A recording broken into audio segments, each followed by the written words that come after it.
First thing I want to say is that I took the advice of one of the commenters under my video and I checked out Odysee. My new Odysee channel currently has 0 followers, but you can remedy that. I put the link to my new channel in the show notes. Please check back later. Claim your handle, Howell Underground. That's on Odysee. Agree to sync. Wait for your videos to be synced. Syncing 587 videos from your channel with 1,210 subscriptions. And then after it's done syncing, I can claim my channel. So I will be on Odysee. I will be mirrored there, as one of you suggested. The censorship on YouTube is getting fierce. I applied for my channel to be monetized shortly before Thanksgiving, and it's still being reviewed. My guess is if they're reviewing it, they probably have already discovered they don't want it on their platform. Independents like me are persona non grata on YouTube. Not to mention Twitter and Facebook and Instagram and TikTok, who knows? I don't know where you can go anymore that you wouldn't be censored. The 3 biggest ones took down Parler. A monopoly of monopolists took down Parler. I know it should be pronounced parlay, but it's pronounced Parler. We live in not only a fascist state, but a fascist world. The United States, United Kingdom, military intelligence complex controls everything. And most people won't wake up to the fact until it's too late. All the frogs are going to boil eventually. But while we can still protest, let's do so. Biden should end Espionage Act prosecutions of whistleblowers and journalists, by Jeremy Scahill of The Intercept. It's time to stop the war on journalism. Well, Jeremy, I hope you're willing to pick up your pitchfork then. Before Donald Trump began his run for president, there was a war against journalism in the United States. President George W. Bush used the Espionage Act and sought to jail reporters who refused to give up their sources, not to mention killing journalists in war zones. When President Barack Obama, a constitutional law scholar, came to power, he did so claiming that he and Joe Biden would represent the most transparent administration in history. But then reality set in. During his 8 years in power, Obama's Justice Department used the Espionage Act against whistleblowers more than all of Obama's predecessors combined. They continued the Bush Justice Department's war on journalists, including threatening to jail then New York Times reporter James Risen if he did not testify against his alleged source. Despite its prosecutions of whistleblowers, Obama's administration understood that use of the Espionage Act was controversial and widely denounced by press freedom organizations. Attorney General Eric Holder sought to implement some guardrails against spying on journalists, though the administration maintained it had the right to do so in some circumstances. Still, Obama commuted whistleblower Chelsea Manning's draconian 35-year prison sentence. During Trump's tenure, Manning was jailed again for nearly a year for refusing to testify in front of a grand jury. Obama's administration also declined to indict WikiLeaks founder Julian Assange and at least one other alleged whistleblower accused of leaking documents about the drone assassination program. Trump's administration dug both cases out and moved forward with espionage prosecutions, which remain active. Dear viewers and listeners, we should grow immediately suspicious when anyone makes out Donald Trump's regime to be more damaging than the Obama-Biden regime. We have to understand that there's almost always a shitlib agenda underneath. Trump came to power following a political campaign in which he attacked the free press, adopted fascist slogans to denounce reporters, and denied that basic facts were true.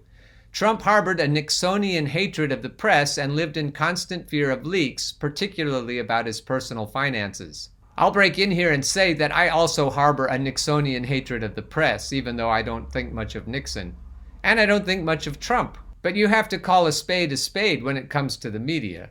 In a clear effort to send chills through the government and as a warning to any would-be whistleblowers, Trump's Justice Department went on a rampage using the Espionage Act. Its first major prosecution was against a national security agency contractor named Reality Winner. The Justice Department accused Winner of leaking to a news outlet an NSA document that showed Russian efforts to penetrate software used in some U.S. voting systems in 2016. Other news organizations have stated that the outlet was The Intercept. Winner accepted a plea agreement to 1 count of felony transmission of national defense information and was sentenced to 5 years, the longest prison term of any whistleblower convicted under the Espionage Act. It was an unconscionable act by a vindictive administration.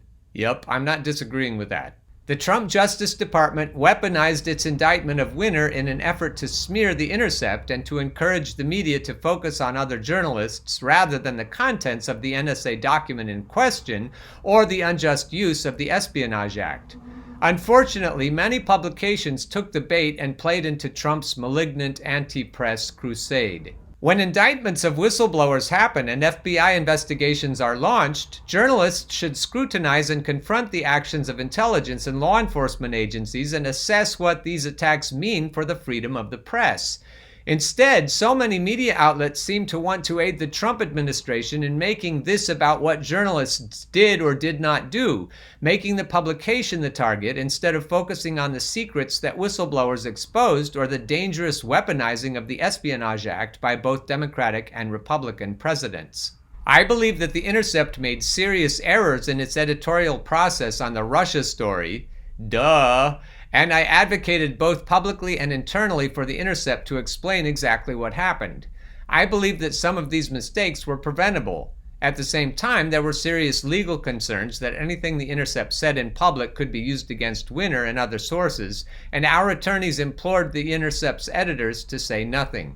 I understood the legal logic. Our editor-in-chief ended up making a statement acknowledging that we had failed to live up to our standards and taking responsibility for the institutional failure. Well, if you're going to go that far, why not welcome Glenn Greenwald back and tell him that you'll publish everything he says instead of censoring him? No, dear viewers and listeners, The Intercept is still a joke, and we can't make any excuses for them. Even Ryan Grim is a joke, with his apologizing for AOC and the squad. There's no reason, for me anyway, to think of The Intercept as anything other than a shit-lib, controlled opposition rag. Now we're going to get some more excuses. This was a complicated situation, and I believe the facts make clear that Winner would likely have been arrested regardless of any mistakes made by The Intercept. She was one of just 6 people in the entire U.S. national security apparatus to print the document in question, and the only one to use a government computer to send emails, which were unrelated to the Russia story, to The Intercept. I'll break in here again and say that if you want to know the real story, you should read what Glenn Greenwald has to say about reality Winner and how The Intercept handled it. Your bullshit detector should be going off, is what I'm saying. Continuing. That doesn't absolve The Intercept, but it is an important part of this story that is seldom mentioned. And we all know the Trump administration prioritized punishing leakers and was willing to use the full force of the state to do so.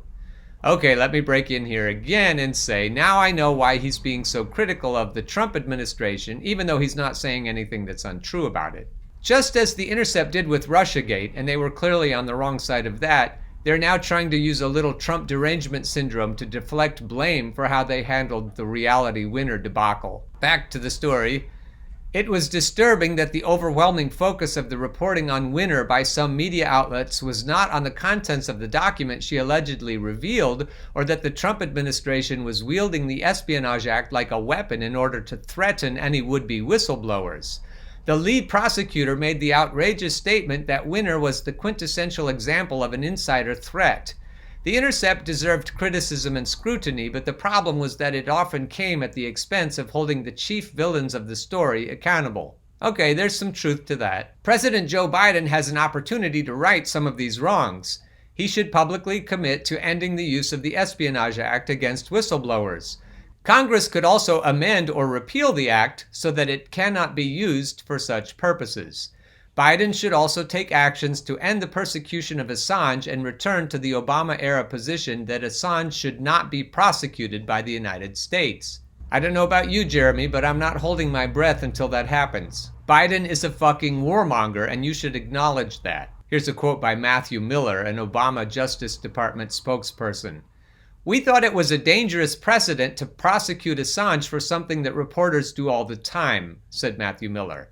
"The Espionage Act doesn't make any distinction between journalists and others, so if you apply it to Assange, there's no real reason you couldn't apply it to the New York Times. Biden should immediately pardon Winner and secure her release from a coronavirus-infested prison.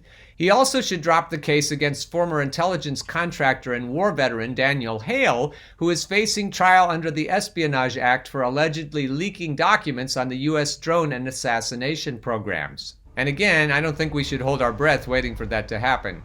We have just seen the end of a dangerous administration that openly waged war against journalism, true enough. For 4 years, the President of the United States used the Justice Department as his personal law firm and a political cudgel against his perceived enemies, including the press. Even if Biden doesn't agree with the principles I am advocating, he could declare these Espionage Act indictments to be the toxic fruit of the poisonous and discredited Trump Justice Department. Yeah, it might be easier if you blame it all on Trump instead of on Obama, who, as you pointed out, indicted more people than all of the previous presidents combined. And media outlets should remember the next time a whistleblower is arrested that the most important task for journalists is to hold those in power to account rather than allow themselves to be used in a government distraction campaign. But let me point out, Jeremy, that you are also involved in a distraction campaign by writing this article. You should leave The Intercept if you really want us to take you seriously. And now we turn to op-ed news. Biden's team will exploit this chaos to manufacture consent for more surveillance, censorship, and war. By Rainer Shea. Welcome to the latest stage in the process of reaction that's occurring within the U.S. ruling class amid Washington's imperial decline. This is the stage where, after Trump's personality cult has escalated a petty political dispute into violence, the liberal technocrats who will soon have control over the White House are escalating their war against dissent. As Biden's team plans their waves of online censorship, surveillance under the Great Reset brand, and Cold War escalations against Russia and China, they're justifying this to the masses by pointing to the alarming events which Trump has stirred up. They are portraying a fortification of the liberal order as the only cure for the rise of white supremacist terrorism, deteriorations of bourgeois democratic integrity, public health crises, and economic shockwaves that the country has been experiencing. It's an extension of the propaganda strategy that these liberal technocrats used during the era of Russiagate hysteria, which Glenn Ford of the Black Agenda Report described in 2018 as follows. The ruling circles of the imperial superpower set out to destabilize and call into disrepute the sitting government of the home country. They have inflicted great trauma and anxiety among the public in the process, but thanks to the corporate media component of the cabal, most of the blame has accrued to the targets of the campaign: Trump, the Russians, and those defamed as dupes and co-conspirators with the fictitious Putin-Trump axis. It is quite evident that this campaign of self-inflicted chaos is a project of the global corporate class, manifesting elsewhere in the West in remarkably similar fashion, but with local characteristics. Russia is thus charged with attempting to subvert governments around the world through minions like the St. Petersburg outfit. Russiagate was the ideological predecessor to the Great Reset. Both propaganda campaigns are designed to take advantage of the symptoms of late-stage capitalism to prop up militaristic, McCarthyist, and American chauvinist mentalities. They've both pointed to the horrors that the country has been undergoing during the Trump era and presented an embrace of the U.S. intelligence agencies, corporate and state-run media outlets, and war machine as the solution. They've both played on the widespread desire for our society to go back to normal, with an emphasis being put on the instruments for state violence that normal in the United States has always represented. That was a brilliant paragraph. Russiagate provided the ideological base for the dystopian measures that Trump's Democratic successor would impose. Ding, ding, ding!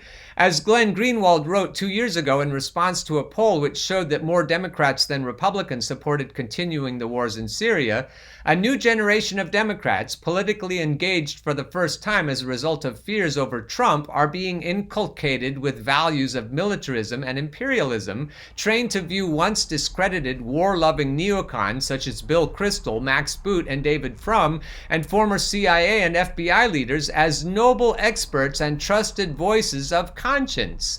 Now the intelligence actors, opportunistic politicians, and dishonest pundits who helped create this ideological base, and that includes at The Intercept, by the way, will enact their steps to fix America. Biden will carry out a Patriot Act 2.0. Biden, who's boasted about being the author of the 2001 Patriot Act, plans to enact new anti-terrorism measures, with his goal reportedly being to create a new White House post overseeing the prevention of ideological extremists from carrying out insurrectionary activity. Any honest assessment of the nature of the U.S. national security state, which jails black liberation fighters under the label of black identity extremists, tells us that this post will be used primarily for persecuting those fighting against capitalism, colonialism, and imperialism. Biden plans to use the precedent that the recent Assange ruling has set to further erode press freedom. The UK blocked Assange's extradition because of concerns over prison safety instead of because of any concerns over press freedom, legitimizing all the fraudulent charges the US empire has made against Assange. Throughout all of the core imperialist countries, there's now an opening to prosecute journalists under the Espionage Act, as the US has been trying to do to Assange and will remain determined to do. Biden's team will see great use in this precedent because it was established through the persecution of a man for his journalistic work to reveal U.S. war crimes in Iraq. And Biden, with his war-hungry future Secretary of State Antony Blinken, now current Secretary of State Antony Blinken, aim to keep the war crimes that they plan to commit on the lowdown. They hope they'll manage to create the narrative that they're ending the endless wars, even though they'll simply be leaning more onto proxies, mercenaries, and secret troops while continuing the drone strikes. To do this, they'll have to prevent leaks about the horrifying realities of what Washington will be carrying out abroad in these next several years. This entails getting big tech to crack down far more on anti-imperialist journalists. This entails expanding the Obama/Trump war on whistleblowers to a new dimension, one based in the unprecedented disregard for the rights of journalists that has been established during Assange's persecution. It will also entail a paradigm of propaganda which makes all of this war and repression legitimate in the eyes of the public. Exactly. The key to this will be to paint any source which reports on the Biden administration's atrocities as a foreign agent, a useful idiot for Putin, or an extremist who wants to bring back the chaos which just unfolded at the national capital. Let me break in and say that that's why they're making such a big deal about the Trumpist insurrection. That was a tiny little blip, and the military intelligence complex could have shut it down before it even started. They want to use that to remove our freedoms going forward. Back to the story. It's the McCarthyist approach which was established during the Russiagate era. During the Great Reset era, it will be used to stoke suspicion about anyone who dares challenge the government's noble efforts towards bringing our society back from the brink. So anybody who's still trying to make a big deal about the January 6th Trump coup, you have to be suspicious of why they're doing it. It's possible that they're using that hysteria to manufacture consent for future crackdowns like Biden is likely to do. These are the kinds of narratives that will be put out by the governing clique of Richard Stengel, who's branded himself as the Biden administration's chief propagandist, and we've covered that on this show, while directing the transition team for the U.S. Agency for Global Media. Stengel has advocated for the U.S. government to use propaganda on its own population, for the country to rethink the First Amendment, and warned that the bad actors use journalistic objectivity against us. And I've covered all this on previous shows. And the Russians in particular are smart about this. They're going to milk Russiagate as long as they possibly can. And if you notice any lefty pundits doing it, you should call them out. Stengel's self-described obsession in these last few years with fighting Russian disinformation shows the mindset that the ruling class has right now. Their fixation is on policing the minds of the masses so that during this moment of rising economic disruption, imperial decline, and class conflict, people won't gain the anti-imperialist political consciousness to be able to coherently defy the system. That was fucking brilliant. We're still a ways from the ultimate phase of censorship which U.S. military experts anticipate, wherein domestic warfare will break out and the government will shut down the internet in the zones the military occupies. But it's alarming how much the language from today's oligarchic censors and liberal technocrats mirrors the language from the military reports which predict these dystopian future scenarios. A U.S. Army War College report from 2016 concluded that during a situation of military intervention within the U.S. itself, the military will need to identify online opinion makers who could have a major impact in any controversy over U.S. military intervention. And make no mistake, dear viewers and listeners, if I ever had any kind of big online impact, they would take me out immediately. At that point, the country's descent into wartime censorship will have transitioned from Russiagate to the Great Reset to something even more extreme. Right now, the ruling class is trying to placate the suffering masses with war propaganda and with promises of a post-pandemic techno-utopia. When the endless wars further destabilize society and the utopia fails to materialize, capital will resort to waging open war against the population while using dictatorial censorship to try to cover up Washington's future war crimes. Russiagate was a preparation for this endgame, as Ford indicated in another part of his article. Capital is using Russiagate to inflict extreme shocks to the very political system they claim to be defending. The trauma is necessary, they believe, because capital has nothing to offer to the masses of people and must therefore dramatically weaken or destroy the political mechanisms through which the people make demands on the rulers.